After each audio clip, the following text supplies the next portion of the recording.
Mariak, Bitorrek eta Maitanek bazuten lana gaur goizean Bilboko Gurutze Gorriko egoitzan. Puntu ezberdinetan jendeak eramaten dituen jostailuak ona ekartzen dira, orduan lehenbailen begiratzen da jostailua berri izatea, egoera on batean egotea, eta gero adinaren arabera sailkatzen dira. Zergatik jostailu berriak, segurtasun eta higieneagatik, baina batez ere. Por un tema de dignidad y de derechos, duintasunagatik, dio Manu Kalbo arduradunak. Familiak dirurik ez izan arren aurrek eskubide berberak dituztelako. Gurutze Gorriaren ekimen honi esker, iaz 700 aurrek jostailuak izan zituzten Bizkaian, aurten 900 iritsi nahi dute. Nabaritzen da, 9 urtetatik aurrerako jostailuak gutxiago daudela. Gipuzkoan ere 800 bat jostailu banatu zituzten iaz eta aurten kopuru hori gainditu nahi dute.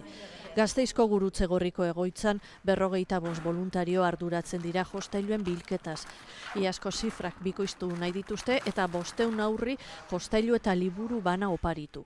Nesua da, denbora dago oraindik laguntzeko. Jostailu berria, gudarekin ez lotua, alba da ezitzailea.